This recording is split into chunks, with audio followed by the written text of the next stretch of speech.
হযরত ওমর তার পিছনে লেগে গেছে। কিরে আবু বকর প্রতিদিন কোথায় যায়? একদিন দুই দিন না, প্রতিদিন। ঝড় নাই, বৃষ্টি নাই, প্রতিদিন তিনি মরুভূমির মধ্যে যান। হযরত ওমর এই দৃশ্য দেখে, অবস্থা দেখে আবু বকরের পিছু নিলেন। হঠাৎ করে তিনি মরুভূমির এক গাছের পাশে লুকিয়েছিলেন। দেখতেছেন হযরত আবু বকর প্রতিদিন একটা তাঁবুর মধ্যে যায় সকালবেলা, আবার অনেকক্ষণ পরে তাঁবু থেকে বের হয়। এই দৃশ্য দেখে হযরত আবু বকর যখন তাঁবু থেকে বের হয়ে আসলেন, কিছুক্ষণ পরেই হযরত ওমর এই তাঁবুর মধ্যে ঢুকলেন। যে দেখেন ওই তাঁবুর মধ্যে একজন অন্ধ মহিলা আর দুইজন তার বাচ্চা, আর কিছু গবাদি পশু আছে, ভেড়া বকরি আছে। হযরত ওমর যা জিজ্ঞেস করলেন, ও বোন, প্রতিদিন ফজরের পরে তোমার তাঁবুর মধ্যে কে আসে? অন্ধ মহিলা হযরত ওমরকে তো চিনে না, তার চোখ নাই, তিনি তো দেখেনও না। বলে, আগন্তুক ভাই, আমি জানি না প্রতিদিন আমার তাঁবুর মধ্যে কে আসে, আমার তো চোখ নাই, আমি তো অন্ধ। তবে আমার তাঁবুর মধ্যে যে আসে সে শুধু আজকে না, আজকে না, অনেক বছর যাবত তিনি আমার তাঁবুর মধ্যে এসে প্রতিদিন ফজরের পরে আমার ঘরের কাজগুলো তার নিজের হাত দিয়ে করে যায়। নিজের হাত দিয়া রুটি বানায়, আল্লাহু আকবার, নিজের হাত দিয়া রুটি বানায়, আমার সন্তানদেরকে খাওয়ায়, আল্লাহু আকবার।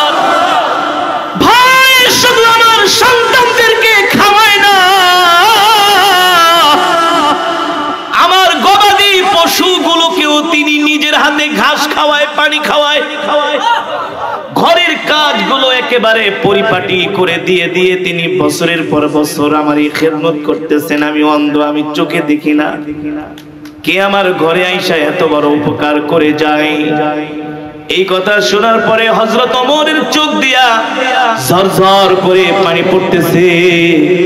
দৌড়ে আবু বকরের বাড়িতে গেলেন, যে বললেন, ভাই আবু বকর, আপনি তো আমাদেরকে অনেক বড় বিপদের মধ্যে ফেলে দিয়ে যাচ্ছেন। সিদ্দিক আকবর বলে, ভাই ওমর এই কথা কেন বললেন? ওমর বলে, আবু বকর, আপনি যেভাবে করে রাষ্ট্র পরিচালনা করেন, যেভাবে করে আপনি জনগণের পাশে থাকেন, যেভাবে করে আপনি প্রতিদিন সকালবেলা অন্ধ মহিলার তাঁবুর মধ্যে যায়া নিজের হাত দিয়া রুটি বানায়া সন্তানদেরকে খাওয়ান, তার গবাদি পশুগুলোকে আপনি খাওয়ান, তার ঘরের কাজগুলো আপনি করে দেন, আবু বকর, আপনার মতো এমন করে কি আমরা জনগণের খেদমত করতে পারবো? আপনার মতো এমন করে কি আমরা জনগণের সেবা করতে পারবো? ভাই আবু বকর, আপনার মতো এমন করে যদি জনগণের খেদমত সেবা করতে না পারি, না জানি কাল হাসরের ময়দানে আল্লাহর বিচারের কাঠগড়ায় দাঁড়াতে হয়। ঠিক কিনা বলি? ঠিক কিনা বলে? হ্যাঁ, এই ছিল আমার নবী, এই ছিল আমার নবী, বিশ্ব নেতা। ঠিক কিনা বলে? মদিনার রাষ্ট্র পরিচালনা করেছেন। নবী আমার যেমন ছিলেন, তার সাহাবীরাও তেমন ছিল। তারপরে আসলেন আরেকজন খলিফা, দুইজন সাহাবী নবীজির দুই পাশে শুয়ে আছেন। এই রবিউল আউয়াল মাস আমরা দেখি টেলিভিশনের মধ্যে কত টক শো হয়, হয় না? অমুক নেতা, তমুক নেতা, লেনসন ম্যান্ডেলা, সেই কোন জর্জ ওয়াশিংটন, কোন মহাত্মা গান্ধী ঠান্ডি, তাদেরকে নিয়ে টেলিভিশনের মধ্যে টক শো করা হয়। কেন সাংঘাতিকরা? তোমরা এই রবিউল আউয়াল মাসে আমার নবীর জীবনী নিয়ে আলোচনা করো, আমার নবীর জীবনী নিয়ে রবিউল আউয়াল মাস ব্যাপী টেলিভিশনের মধ্যে টক শো করো। কিভাবে করে আমার নবী রাষ্ট্র চালিয়েছেন, কিভাবে করে চার খলিফা রাষ্ট্র চালিয়েছেন, কিভাবে জনগণের সেবা করেছেন, কিভাবে জনগণের জান মাল রক্ষা করেছেন, কিভাবে করে মানুষের সাথে তারা ইনসাফপূর্ণ আচরণ করেছেন। এই বিষয়গুলো নিয়ে যদি টেলিভিশনের মধ্যে টক শো করা হতো, এদেশের আবার বৃদ্ধা বনিতা, যুব সমাজ, মুসলমান, ইসলামী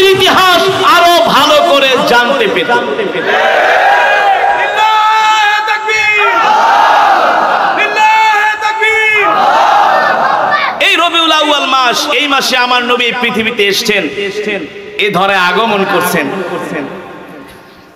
মুসলিম দুই একটা টেলিভিশন ছাড়া কোনো টেলিভিশনে এই বিষয়ে কোনো আলোচনা নাই, কোনো টক শো নাই, কোনো কিছুই নাই। আরে নাস্তিকরা বেঈমানরা জানে মুহাম্মদ সাল্লাল্লাহু আলাইহি ওয়াসাল্লামের জীবনী যদি আলোচনা করা হয়, টক শো করা হয়, শুধু হীরা মণি মুক্তা বের হবে, তাদের চুরি করা বন্ধ হয়ে যাবে। কারণ আমার নবী তো জীবনে কোনোদিন মানুষের একটা হক মানে নাই।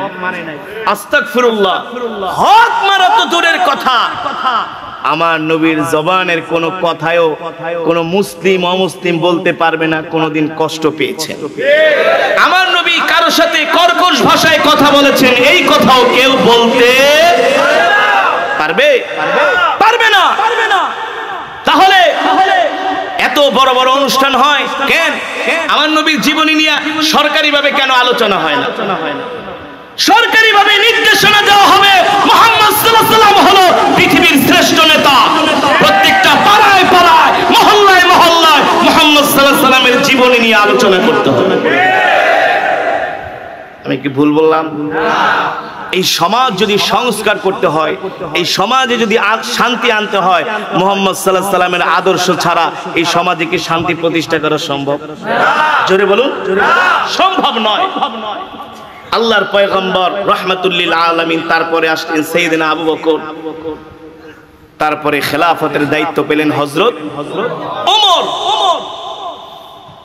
ওমর রাদিয়াল্লাহু তাআলা আনহুর ঘটনা কি এক্সক্লুসিভ, হৃদয় বিদারক ঘটনা। দেখেন, শুক্রবার জুমার দিন, শুক্রবার জোরে বলুন, শুক্রবার জুমার দিন হযরত ওমর খুতবা দিবেন।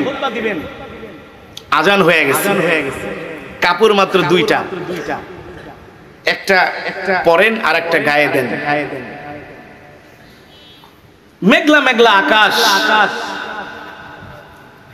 কাপড় একটা শুকায় নাই, আর একটা শুকিয়েছে, একটা পরেছেন, এখন আরেকটা তো গায়ে জড়াতে হবে। জুমার নামাজের সময় হয়ে গেছে, মসজিদের মিনার থেকে আজান হয়েছে, অথচ তার ঘরের মধ্যে অবশিষ্ট একটা অতিরিক্ত কাপড়ও নেই যে সেটা পরে সে মসজিদে যাবেন, অথচ তিনি হলেন অর্ধ জাহানের বাদশা।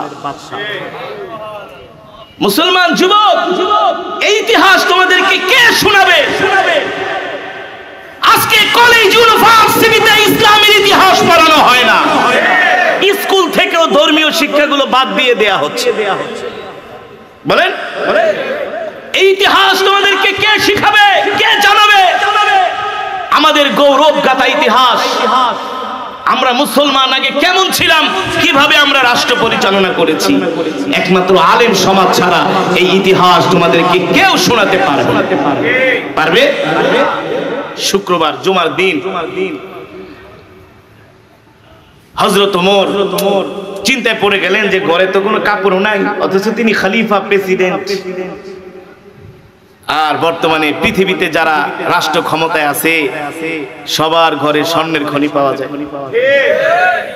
মালয়েশিয়ার যিনি প্রেসিডেন্ট ছিলেন নাজিব রাজা, ক্ষমতা ছাড়ার পরে তার ঘরের মধ্যে 25 সুটকেস টাকা পাওয়া হয়েছে মাত্র।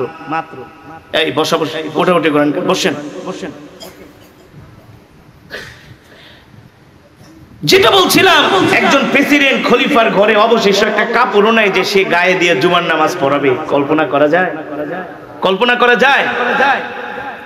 খেজুর গাছের নিচে হযরত ওমর শুয়ে আছেন, রোম পারস্যের দূত এসছে, এই তোমাদের খলিফা কোথায়? বলে আমাদের খলিফা তো ওই যে। কোথায়? বলে ওই যে দেখো, নাক টেনে খেজুর গাছের নিচে ঘুমাইতেছে। রোম পারস্যের দূতেরা এই দৃশ্য দেখে বলে, হ্যাঁ তিনি খলিফা হওয়ার যোগ্য। কারণ আমাদের বাদশারা রাস্তায় বের হইলে চতুর্দিক থেকে প্রটোকল দিতে হয়, আর তোমাদের খলিফা একা একা নাক ডেকে ঘুমাইতেছে। তার মানে তোমাদের খলিফার কোনো শত্রু নাই, তার প্রটোকল লাগে না। এর কারণ হলো সে জনগণের অধিকার 100% আদায় করে। ঠিক কিনা বলেন? সম্মানিত হাজিরিন, সেই হযরত ওমর রাদিয়াল্লাহু তাআলা আনহুর কথা বলছি। জুমার দিন শুক্রবার, আজান হয়ে গেছে, মসজিদে যাবে, কাপড় একটা শুকায় নাই। চিন্তায় পড়ে গেলেন কিভাবে এখন তিনি মসজিদে খুতবা দিবেন। এই অবস্থা দেখে তার ছেলে আব্দুল্লাহ ইবনে ওমর দৌড়ায় আসলেন, আব্বাজান আপনার কাপড় একটা শুকায় নাই, আপনি এখন কি গায়ে দিবেন? আব্বাজান আপনি যদি অনুমতি দেন আমার গায়ের কাপড়টা আপনাকে দিলাম, আপনি আমার কাপড়টা পরে জুমার নামাজ পড়ান। হযরত ওমর সন্তানের কাপড় গলার মধ্যে জড়ায়া শরীর থেকে খুতবা দেওয়ার জন্য মসজিদে নববীর মিম্বারে উঠলেন। বয়ান করতেছেন, হঠাৎ করে পিছন থেকে একজন যুবক দাঁড়ায় গেছে। খলিফা আপনি আপনার বয়ান বন্ধ করেন, আপনি আপনার বয়ান। কত বড় কথা! অথচ হযরত ওমরকে দেখলে ইবলিস শয়তান পর্যন্ত রাস্তা পরিবর্তন করে। হযরত ওমর আল্লাহর পয়গম্বরের এমন একজন সাহাবী, যে ওমরকে বলা হয় মেজাজে ওহী। সুবহানাল্লাহ। হযরত ওমরের সিদ্ধান্ত অনুযায়ী, মত অনুযায়ী আল্লাহ কোরআনের মধ্যে 25টা আয়াত নাজিল করছে, যাকে বলা হয় মেজাজে ওহী। ওহীর মেজাজের একজন মানুষ। সেই ওমরকে বলতেছেন, খলিফা আপনি আপনার বক্তব্য বন্ধ করেন। পৃথিবীর বর্তমান যারা শাসন ব্যবস্থায় আছে তারা থাকলে হয়তো আগে ওটারে অ্যারেস্ট কর, 14 শিখে ঢুকা, এত বড় সাহস।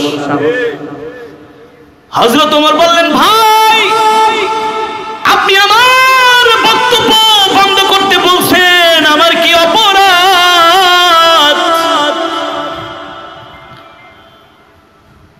ওই যুবক বললেন, আমার চোখে আপনার অনেক বড় একটা অপরাধ ধরা পড়েছি। আরে তোমার চোখে 1 টাকা 100টা অপরাধও ধরা পড়তে পারে, এটা তোমার ব্যক্তিগত ব্যাপার। এ কারণে তুমি ভরা মজলিসের মধ্যে একজন শাসককে তো এইভাবে ধমক দিতে পারো না। কত সুন্দর সুন্দর চরিত্রের ছিলেন হযরত ওমর। এত সুন্দর চরিত্র কে শিখাইলেন? এত সুন্দর চরিত্র শিখিয়েছেন রাহমাতুল লিল আলামিন। সেই নবী বলেছেন, লাউ কানা বাদি নাবিয়ুল্লাহ কানা ওমর। আল্লাহ তাআলা আমার পরে যদি কাউকে নবী বানায়া দুনিয়াতে পাঠাইতেন, আল্লাহ তাআলা হযরত ওমরকে নবী বানাইতেন। ঠিক কিনা বলি? সেই ওমর বলতেছেন, ভাই আমি আমার বক্তব্য কেন বন্ধ করব? বলে, হ্যাঁ আপনার বক্তব্য বন্ধ করেন, আগে আমাকে একটা প্রশ্নের জবাব দেন, তারপরে আপনি বয়ান করেন। এই যে আমি বয়ান করতেছি, এই অবস্থায় যদি আপনারা কেউ আমার কথার মধ্যে কাউন্টার দেন, খারাপ লাগবে কি লাগবে না? জোরে বলেন। অথচ হযরত ওমর, আল্লাহু আকবার, আমার নবী কত সুন্দর আদর্শ চরিত্র, কত সুন্দর বিনয় নম্রতা শিখিয়ে গেছেন। সিংহের মতো সাহসী একজন মানুষ ছোট বাচ্চার মতো চুপ হয়ে গেলেন। বললেন, ভাই ঠিক আছে আপনি আপনার প্রশ্ন করেন, আমি উত্তর দিই, তারপর বয়ান করব। সুবহানাল্লাহ, জোরে বলেন সুবহানাল্লাহ। আল্লাহু আকবার। ওই যুবক দাঁড়ায় বললেন, ভাই ওমর, খলিফা ওমর, আপনার গায়ে যেই পোশাক পরা, কাপড় পরা দেখতেছি, আপনার গায়ের কাপড়টা একটু নতুন, কিন্তু আমাদের গায়েরটা তো পুরান। নতুন কাপড় কই পাইলেন? যদি কাপড় নতুন হয় তাহলে আমাদেরটাও নতুন হবে, আপনারটাও হবে, কারণ রাষ্ট্রীয় কোষাগার থেকে দেয়া হয়েছে। তার মানে আপনি কি কাপড় 2টা নিছেন, আমাদেরকে একটা করে দিছেন? এই কথা শোনার পরে হযরত ওমর চুপ হয়ে গেল। বলে কি আমি রাষ্ট্রীয় কোষাগার থেকে কি 2 পিস কাপড় বেশি নিছি নাকি অতিরিক্ত? তোমাদেরটা পুরান, আমারটা নতুন। এই কথা শোনার পরে হযরত ওমর তার সন্তানের দিকে ইশারা করলেন, আব্দুল্লাহ ইবনে ওমর, তুমি ভাইয়ের প্রশ্নের উত্তরটা দিয়ে দাও। আব্দুল্লাহ ইবনে ওমর দাঁড়ায় বললেন, ভাই আমার বাবার গায়ে আপনি যে নতুন কাপড়টা দেখতেছেন, মূলত এই কাপড়টা আমার বাবার না। আমার বাবা খলিফা, তিনিও রাষ্ট্রীয় কোষাগার থেকে 2টা কাপড় পেয়েছিলেন। আমি তার সন্তান, আমিও 2টা পেয়েছিলাম। কিন্তু আমার কাপড়টা আমি ব্যবহার করি নাই, সিন্ধুকের মধ্যে রেখে দিয়েছিলাম। আজকে যেহেতু শুক্রবার জুমার দিন আমার বাবা খুতবা দিবে, আর আমার বাবা যেই কাপড়টা পরেছেন পরতে পরতে এতটা পুরানো হয়ে গেছে, কালো হয়ে গেছে। আমার কাপড়টা আমার মা ধুয়ে দিয়েছেন। আমার বাবার কাপড়টা একটা শুকিয়েছে আর একটা ভালো করে শুকায় নাই।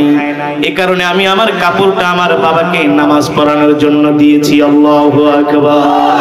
জোরে বলেন আল্লাহু আকবার। আব্দুল্লাহ ইবনে ওমর বলে, বিশ্বাস না করলে সিল মিলায় দেখেন কত সালের কাপড়, মিলায় দেখেন কত সালের কাপড়, আর বাড়িতে যেয়ে দেখেন আমার বাবার কাপড়টা এখনো শুকাইতে দেওয়া। এই দৃশ্য দেখে ওই যুবক হযরত ওমরকে বললেন, ওমর আপনি আমার বেয়াদবি মাফ করেন, আমাকে ক্ষমা করে দেন। হযরত ওমর বলল, ভাই আমি তোমাকে আল্লাহর জন্য ক্ষমা করে দিলাম।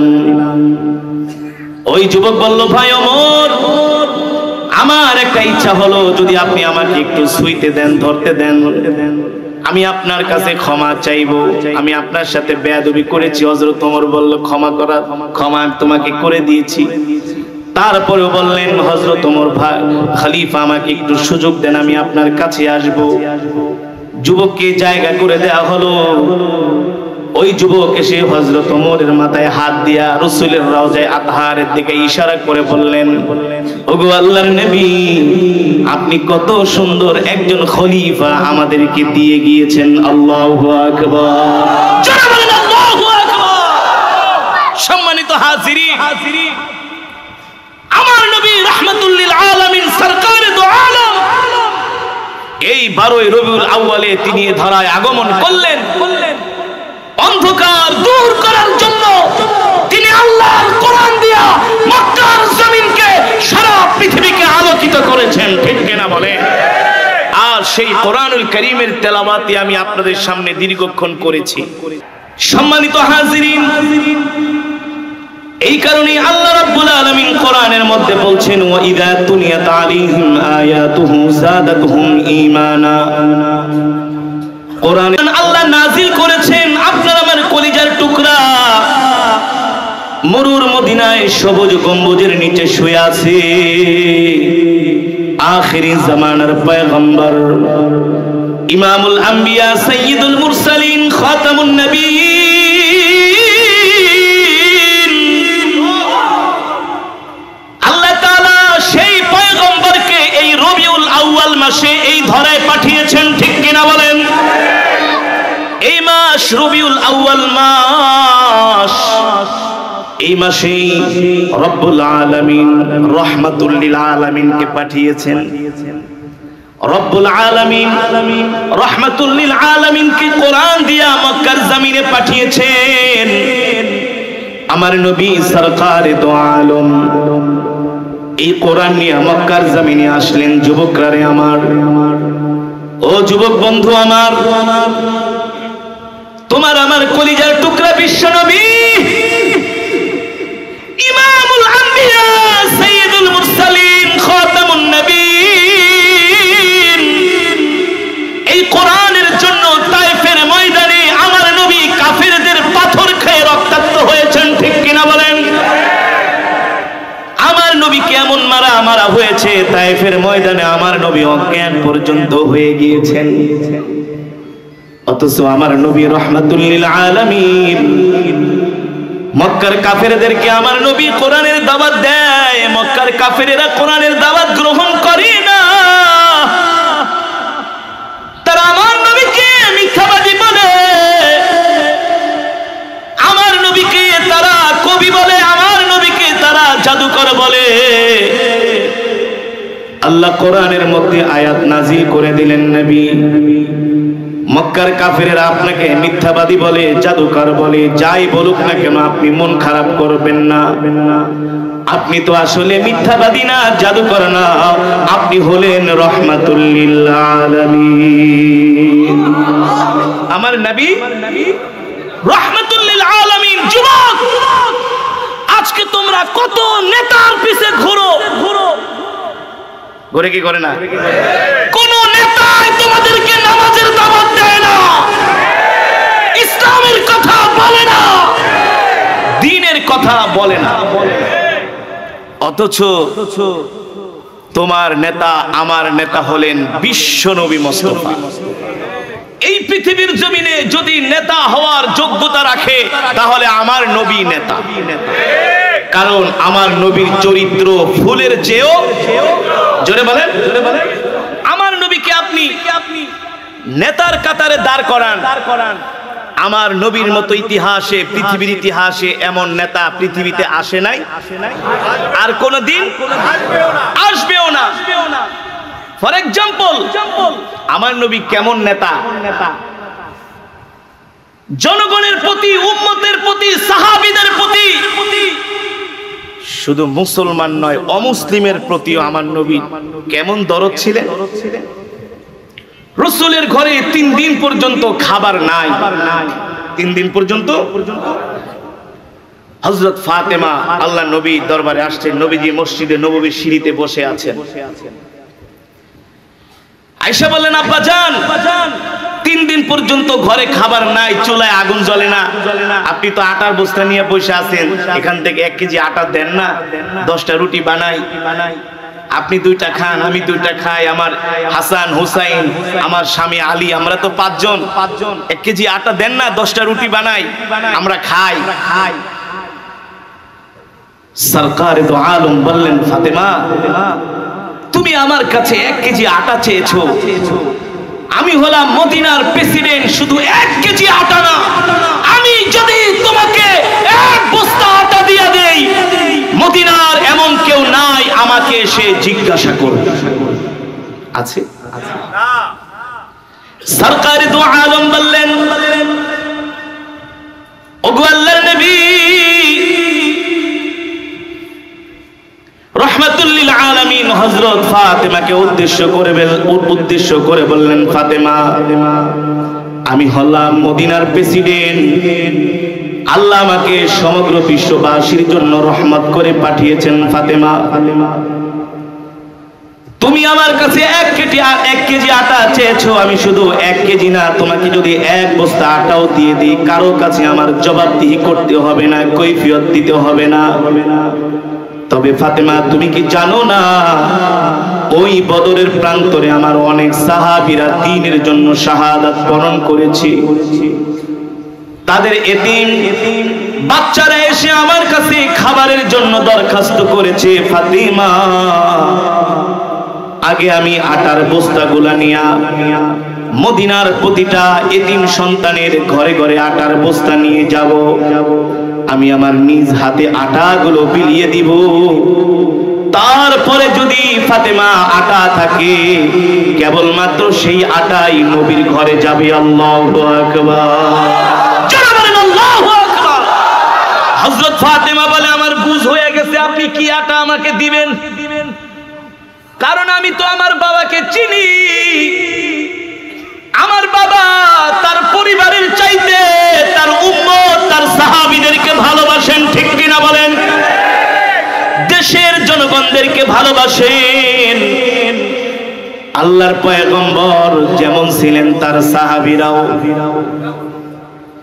রওজায়ে আতহারে যান, 2 পাশে 2 জন সাহাবী শুয়ে আছেন, একজনের নাম আবু বকর আর একজনের নাম, আমার নবীও মদিনার রাষ্ট্রপ্রধান ছিলেন, আল্লাহর পয়গম্বরের সবচেয়ে কাছের মানুষ হযরত আবু বকরও রাষ্ট্রপ্রধান ছিলেন। যেমন নেতা তেমন তার কর্মী, যেমন নবী তেমন তার সাহাবী। আল্লাহু আকবার। এতক্ষণ নবীজির একটা ছোট্ট দৃষ্টান্ত উদাহরণ দিলাম, এবার আসেন আল্লাহর পয়গম্বর কেমন খলিফা, কেমন সাহাবী বানিয়ে গিয়েছিলেন। রাহমাতুল লিল আলামিনের সবচেয়ে কাছের মানুষ সাইয়েদেনা হযরত আবু বকর, আল্লাহর নবীর ইন্তেকালের পরে, ওয়াফাতের পরে যিনি খেলাফতের দায়িত্ব পেয়েছেন হযরত আবু বকর সিদ্দিক, মদিনার খলিফা। প্রতিদিন তিনি মদিনার মসজিদে নববীতে ফজরের নামাজ পড়ান, আর নামাজ পড়িয়ে হযরত আবু বকর ফজরের পরে তাসবিহ একটা হাতে নিয়ে মরুভূমির দিকে হাঁটা শুরু করেন। প্রতিদিন তাফসীরের মধ্যে এসেছে রব্বে করিমের জবানের তেলাওয়াত শুনে জান্নাতীরা 50,000 বছর পর্যন্ত আনন্দে আত্মহারা হয়ে গলা কাটা মুরগির মতো ছটফট করতে থাকবে। রব্বে করিম, এটা আপনি কি শুনাইলেন? এমন কণ্ঠ তো জীবনেও শুনি নাই। আল্লাহ তাআলা তার সবগুলো পর্দা খুলে দিবেন, সরিয়ে দিবেন, বান্দার সামনে সশরীরে হাজির হবে। সুবহানাল্লাহ বলেন।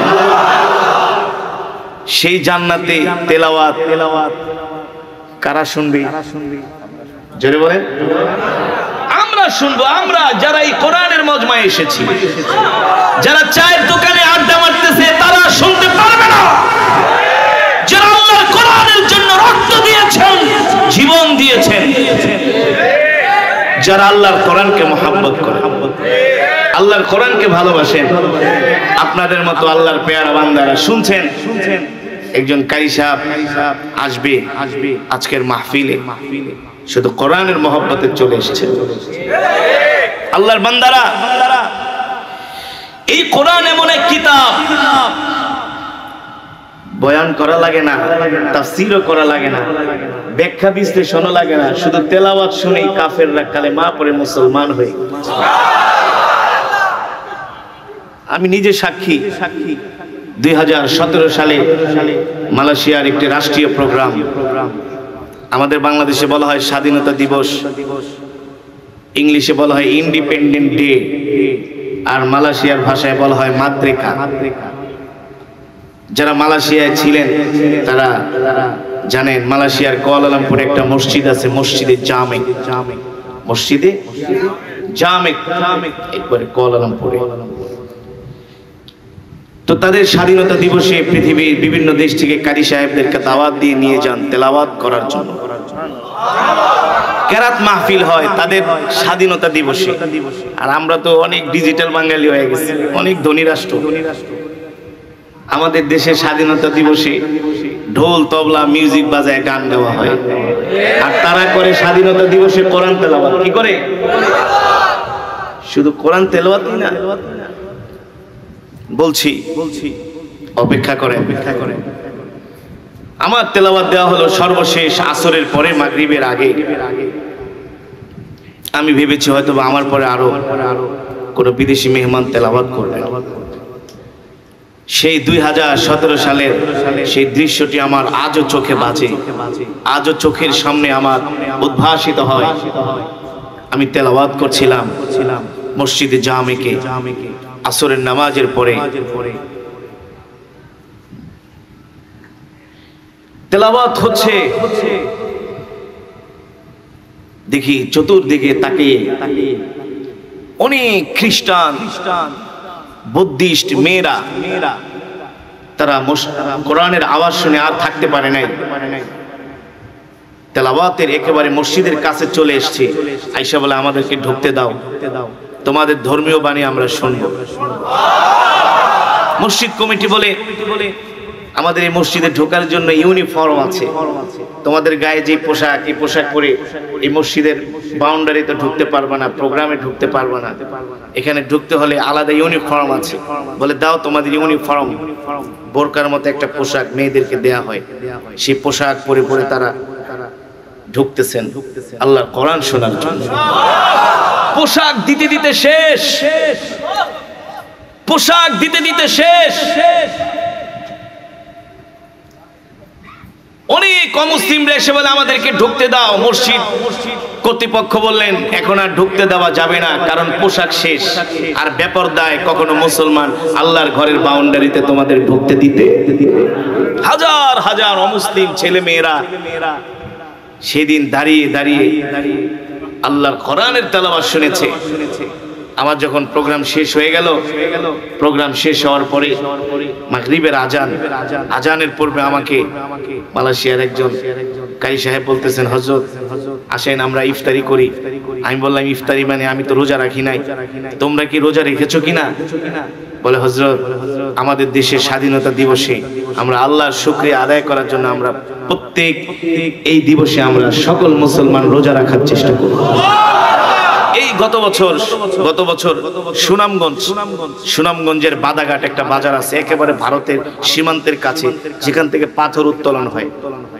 ওরা আমার একটা প্রোগ্রাম নিল, আমি এশারের পরে বয়ান করে আমি আরেক প্রোগ্রামে যাব।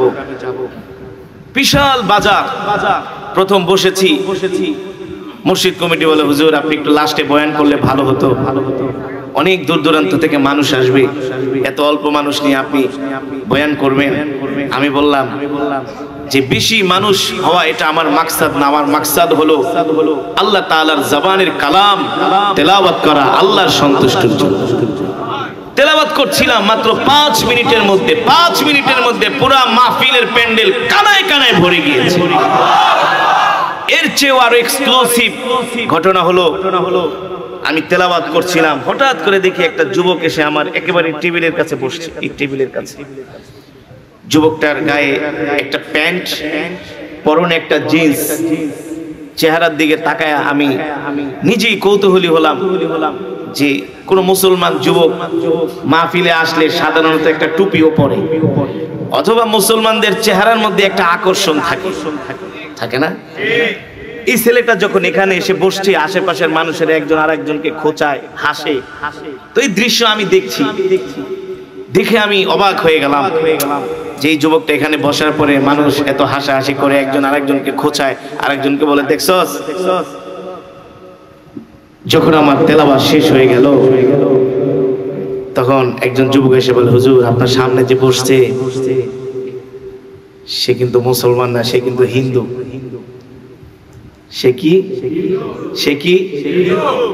সে হিন্দু। তো যখন বলছে হিন্দু তখন আমার কৌতূহল আরো বেড়ে গেল যে হিন্দু ছেলে আমাদের স্টেজে কেন আসবে, এটা তো আমাদের ধর্মীয় প্রোগ্রাম। যুবকটা দাঁড়ায় আমাকে ধরে বলে হুজুর আপনি আমাকে এখনই কালেমা পড়া মুসলমান বানায় দিন। আমার সাথে সেদিন বয়ানে ছিলেন আমার পরবর্তীতে যিনি বয়ান করবেন মাওলানা শরীফুজ্জামান রাজীবপুরী, মাশাআল্লাহ অনেক সুন্দর বয়ান করেন, ভালো মুফাসসির, তিনিও আমার পাশে। আমি বললাম মাওলানা কি বলে মুসলমান বানাই দেবো? আরে মুসলমান বানাইলে তো আগামীকালকে 71 টেলিভিশন ডিবিসি আমার নামে নিউজ করব যে হুজুর সুনামগঞ্জে আইসা জোর করে হিন্দু মুসলমান বানাইছে। কারণ 71 আর ডিবিসি সবসময় আমাদের পিছে লেগেই থাকে, আমাদের পিছনে কি লেগেই থাকে কিভাবে আলেমদের দোষ খোঁজা যায়, ঠিক কিনা বলে? মামুনুল হক বিয়ে করলে কাবিননামা লাগে, আর সাকিব খান 2টা লাইসেন্স বের করে ফেলাইছে। কোন সাংবাদিক জিজ্ঞেস করলো না সাকিব খান কাবিননামা দাও, ঠিক কিনা বলে? ওরা আসলে সাংবাদিক না, ওরা হলো সাংবাদিক, ওরা হলো ইহুদি খ্রিস্টানদের দালাল, আলেমদের সম্মান নষ্ট করতে চায়, ঠিক কিনা বলে?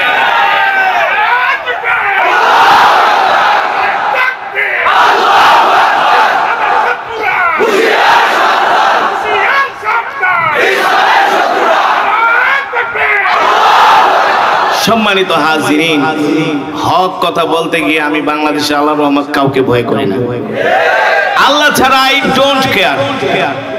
ভয় করব কাকে? আগেই তো বলেছি আমরা কার গোলাম? আল্লাহর গোলাম। আলেম যদি হক কথা বলতে না পারে তাহলে হক কথা কে বলবে? নারায়ণগঞ্জের এমপি শামীম ওসমান এক মাহফিলে আমার বক্তব্য শুনে হুজুর আপনার কোরআন তেলাওয়াত আমি সবসময়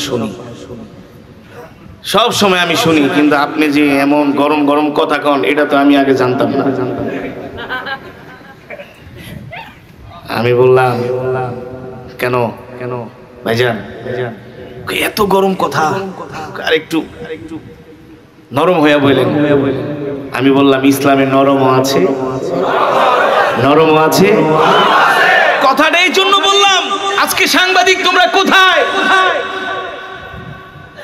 এমন এক সাকিব না, বাংলাদেশে শত শত সাকিব আছে, হাজার হাজার সাকিব আছে যাদের বিয়ার কাবিননামা পর্যন্ত নাই, যারা লিভ টুগেদার করে অবৈধ সম্পর্ক করে, ঠিক কিনা বলে? আর কিছুই লেখালে আলেমগো পিছনে করো যে কাবিননামা দাও। কাবিননামা কি বিয়ার শর্ত নাকি বেটা? কাবিননামা তো বিয়ার শর্ত না, আল্লাহর বিধান, ধর্মীয় ভাবে যদি কেউ বিয়ে করতে চায় ইসলামের শরীয়তে 3 জন সাক্ষী রাখলে ইজাব কবুল হইলে বিয়ে হয়ে যাবে। কাবিননামা তো এটা একটা ল, একটা আইন। যেটা বলছিলাম ভিন্ন প্রসঙ্গ ছিল, মানে মনে খুব কষ্ট, এই কারণে বললাম যে আলেমদের পিছনে এমন লাগা লাগছে, কিন্তু তোমরা মনে রেখো আলেমদের পিছনে লেগে, ইসলামের পিছনে লেগে এদেশ থেকে ইসলাম দূর করা যাবে না। এদেশের যুবকরা ইসলামকে ভালোবাসে, কোরআন তেলাওয়াতকে ভালোবাসে, ঠিক কি না বলো? তো আমি বললাম তোমার নাম কি?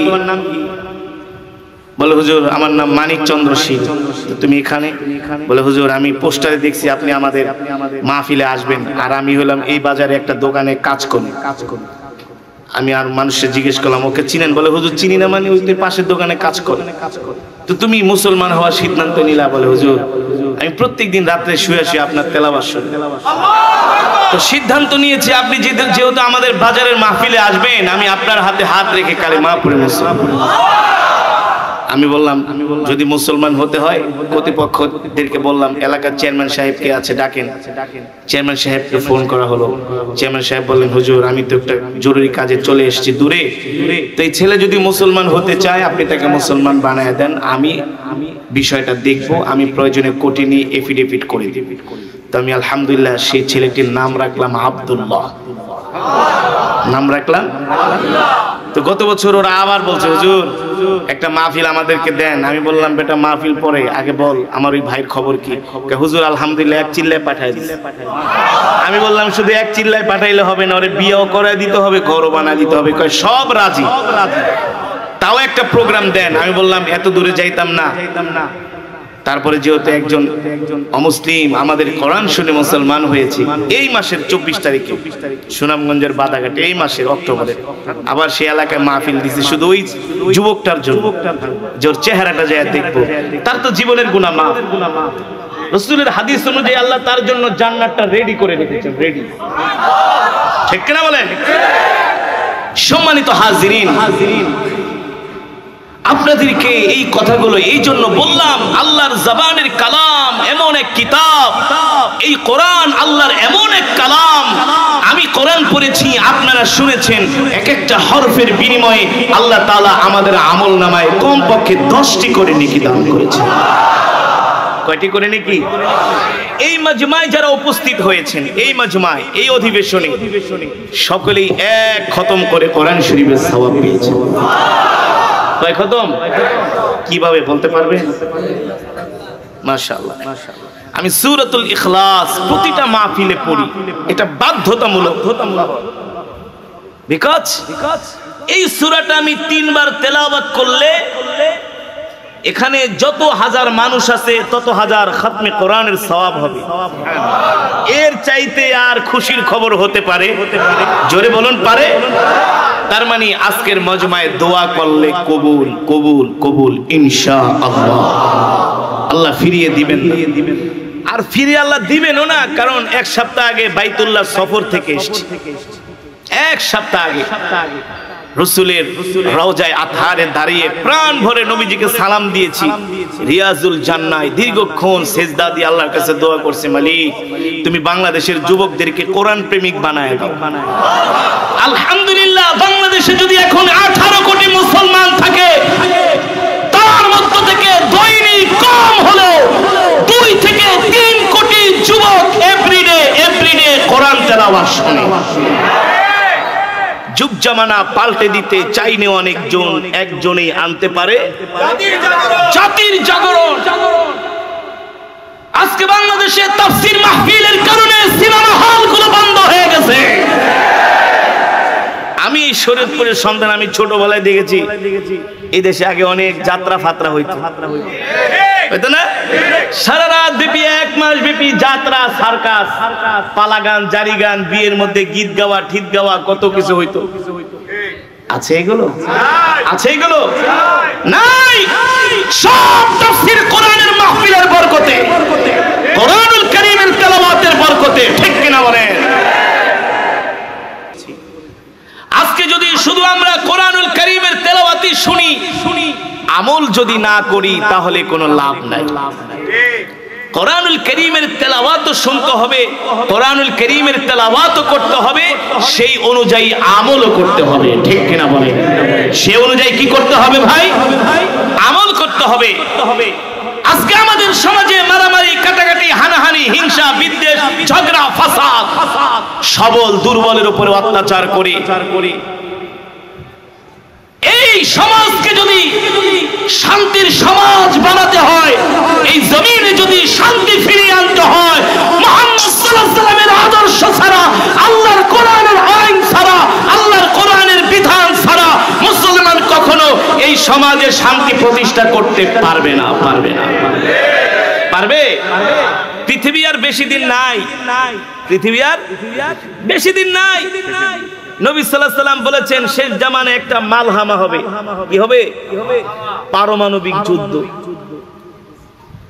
আজকে পৃথিবীতে যারা মুসলমানদের উপর অত্যাচার করেছেন, আল্লাহর মায় দেখেন, ইন্নাহুম ইয়াকিদুনা কাইদা ওয়া আকিদু কাইদা। আল্লাহ বলে তোরাও কৌশল করস, আমি আল্লাহও কৌশল করি। আজকে পৃথিবীতে আমেরিকা আর রাশিয়া দুটাই পরাশক্তি। দুটাই কি? এই দুই পরাশক্তি মুসলমানদের উপর অত্যাচার করেছে। এখন এই দুই পরাশক্তি লেগে গেছে। যে কোনো সময় পারমাণবিক যুদ্ধ হইতে পারে, যে কোনো সময় হতে পারে। আল্লাহ না করুন, যদি পারমাণবিক যুদ্ধ শুরু হয়ে যায়, এই পৃথিবী পাল্টে যাবে, পৃথিবী মেচাকার হয়ে যাবে, পৃথিবীর মানুষগুলো মরে মরে রাস্তায় পড়ে থাকবে। তার মানে এতদিন আমেরিকা, রাশিয়া যা করেছে, তারা শান্তি প্রতিষ্ঠা করতে পারে নাই। শান্তি প্রতিষ্ঠা করে গিয়েছিলেন মুহাম্মদুর রাসূলুল্লাহ, তার সাহাবীরা। মাঝখানে এতটা বছর তারা পৃথিবীতে অশান্তি সৃষ্টি করেছে। আবার পৃথিবীতে শান্তি আসবে, আবার পৃথিবীতে শান্তি প্রতিষ্ঠা হবে। সেই শান্তি প্রতিষ্ঠা কোনো অমুসলিমের দ্বারা নয়, সেই শান্তি প্রতিষ্ঠা হবে ইমাম মাহদী আলাইহিস সালামের দ্বারা, ঠিক কিনা বলেন? এই কারণে এই কোরআন নিয়ে আমাদেরকে বাঁচতে হবে। সেই কোরআনের মাদ্রাসাই হলো আজকের এই মাহফিল, ঠিক কিনা বলেন? সেই যেই মাদ্রাসায় কোরআন শেখানো হয়, কোরআন পড়া হয়, সেই কোরআনের ফ্যাক্টরি হলো এই মাদ্রাসা। বসেন, আমরা মোনাজাত দিয়ে দেব। অনেক সময় হয়েছে, আর বেশি সময় নিব না। আপনাদের জন্য একটা আকর্ষণ আছে। শিল্পী নূরে আলম সিদ্দিকী চমৎকার একটি নাতে রাসূল আমাদেরকে গেয়ে শোনাবেন।